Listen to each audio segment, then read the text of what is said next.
Entrevista Venevisión. Líder en opinión. Por tu canal independiente, Venevisión. Amigos, bienvenidos a Entrevista Venevisión. Como lo anunciamos, está con nosotros Pedro Pablo Fernández, el director general del IFEDEC. Buenos días y bienvenido. Buenos días, muchas gracias por la invitación. Esta resolución del Ministerio del Trabajo que ya está en Gaceta y que obligaría a trabajadores incluso del sector privado a insertarse temporalmente en empresas que el Estado esté reactivando. ¿Qué significa? ¿Esto va a ayudar a recuperar la economía? Mira, eso no va a ayudar a recuperar nada. Lo que va a ayudar a recuperar la economía son políticas públicas que estimulen la inversión y un sistema cambiario que permita que la industria, que los sectores productivos puedan acceder a materia prima para producir, porque la producción ha caído por culpa de un modelo económico que desestimula la inversión privada. El gobierno no puede producir, nunca va a ser eficiente, ni este ni ningún gobierno, produciendo harina, aceite, administrando hoteles, esas cosas el sector privado las hace mucho mejor. El sector privado ha demostrado en el mundo entero mucha más eficiencia para producir bienes y servicios. Y buena parte del desabastecimiento que estamos viviendo es producto de un gobierno que interfiere indebidamente en la economía y mientras lo siga haciendo, pues seguiremos teniendo un problema de producción y de caída del aparato productivo. Y que el Estado ocupe empresas cuyos dueños han cesado operaciones argumentando que tienen falta de materia prima porque no les asignan divisa, ¿es otra medida que ayudaría a reactivar la producción o no? Es otra medida contraproducente. El gobierno, cada vez que es propio una empresa, la empresa deja de producir. Eso no pasa en Venezuela, no es que este gobierno es ineficiente, es que todos los gobiernos del mundo son ineficientes cuando se ponen a producir bienes y servicios porque esa no es la actividad del gobierno, es una actividad que el sector privado hace con mucha más eficiencia.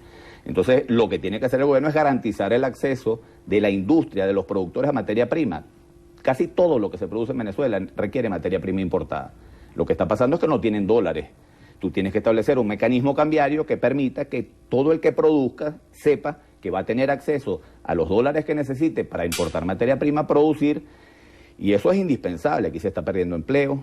Aquí hay un problema de desabastecimiento gravísimo, aquí el aparato productivo ha caído profundamente, el país cada vez depende de las importaciones porque no estamos produciendo nada y no tenemos dólares para importar. Si el gobierno no establece medidas para estimular al sector productivo, para que el sector productivo está produciendo 30% de su capacidad. 30% ¿por qué? Porque el gobierno interfiere en la producción. Si el gobierno permite y estimula inversiones y estimula además que los sectores productivos puedan tener dólares, se activa la producción. Ayer justamente la oposición representada en la Mesa de la Unidad Democrática volvió a movilizarse para exigir al CNE que pase a la segunda etapa de la activación del revocatorio, que sería la recolección del 20% de firmas del padrón electoral. ¿Se inscribe usted entre quienes piensan que el referendo revocatorio presidencial es una válvula de escape o que la única solución a toda esta crisis que usted ha descrito es cambiar de gobierno a través de ese mecanismo constitucional? Mira, el referendo revocatorio es un derecho constitucional y es imposible que un derecho constitucional que está establecido y además una mayoría impresionante de venezolanos, por lo menos un número significativo, pero muy significativo de venezolanos quiere activar el referendo revocatorio. Es un derecho que es obligatorio que las instituciones garanticen su ejercicio. Ahora, ¿qué es lo que resuelve el problema de Venezuela? El país puede coger dos caminos, el camino de la confrontación o el camino del entendimiento. En el camino de la confrontación, sea cual sea el resultado, el país no tiene cómo enrumbarse. El gobierno está tratando de evitar el referendo revocatorio a toda costa y está poniendo todas las instituciones para evitarlo. Si el gobierno tiene éxito evitando el revocatorio, el país va a seguir como está. Más desabastecimiento, peor como está no, va a seguir en el camino que va, que es por un barranco. Más desabastecimiento, más inflación, la gente está viviendo una angustia enorme. La gente no consigue comida y medicinas y si las consigue no tiene cómo pagarlas. Es decir, estamos viviendo una crisis gravísima en Venezuela. Bueno, si el gobierno en este esquema de confrontación logra evitar el referendo revocatorio, seguimos por ese camino. Ahora, en este esquema de confrontación, si el referéndum tiene éxito y lo sacamos adelante a trancazos y vamos y seguimos, un nuevo gobierno que surja después de este no va a poder reactivar la economía, no va a poder recuperar el aparato productivo, no va a poder tener gobernabilidad el país mientras sigamos en un esquema de confrontación. La confrontación condena a Venezuela a no poder superar la crisis, porque todo lo que hay que hacer en el país para recuperar la economía, mira, recomponer los desequilibrios, reactivar el aparato productivo necesita confianza, necesita inversión. En un país en medio de un conflicto no va a haber confianza. Nosotros tenemos el ejemplo de Argentina, ahí Macri, un liderazgo muy claro, muy sólido, unificado, logró derrotar al chavismo en Argentina. Macri lo eligieron presidente. Macri ha tenido que enfrentar una crisis económica que es la mitad de la venezolana y ha tenido que hacer un programa de ajuste de la economía. Bueno, Macri está teniendo problemas muy graves, pero muy graves en opinión pública. Es un gobierno que se ha venido deteriorando ante la opinión pública porque los programas de ajuste son costosos. Un gobierno surgido después del revocatorio, un ambiente de conflicto, es un gobierno que no va a tener la base de sustentación para poder salir adelante. Entonces, el camino a la confrontación nos condena. El camino de buscar un entendimiento mínimo, poniendo a los venezolanos como prioridad. Es decir, el problema de cómo hacemos para tener un gobierno, yo creo que sustituir a este gobierno es indispensable. Pero ese nuevo gobierno que surja tiene que surgir en un ambiente de entendimiento nacional que permita atraer inversiones, que se recupere la industria, que se genere confianza. Ese gobierno tiene que tener apoyo de la Fuerza Armada, tiene que tener apoyo de sectores muy importantes de la sociedad, tiene que tener apoyo de la iglesia, tiene que tener apoyo de los sectores productivos. Para que aquí haya inversión tiene que haber un clima de unidad en el país que permita que podamos sacar la economía adelante.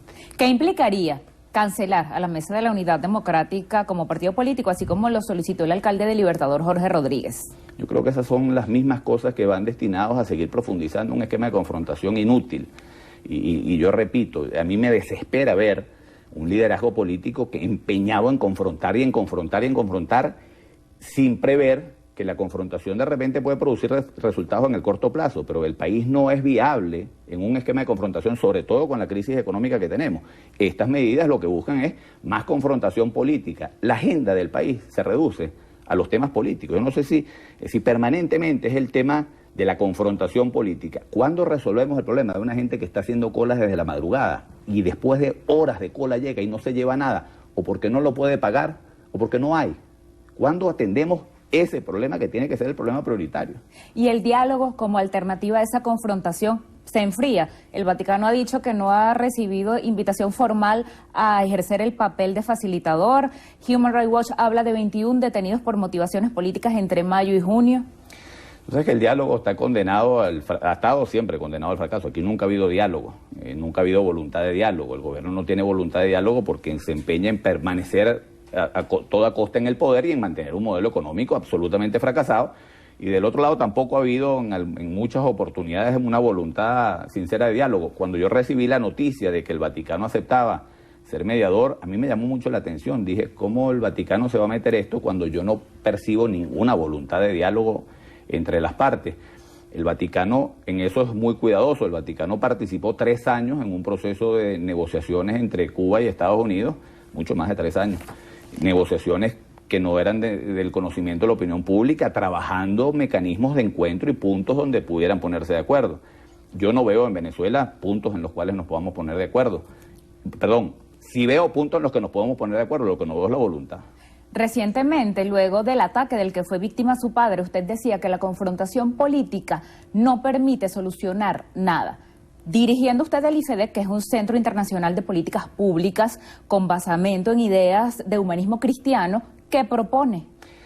Fíjate, mi papá fue víctima en estos días de una camioneta, los trancó, se bajaron 3 hombres armados, lo intentaron secuestrar, él se puso a pelear.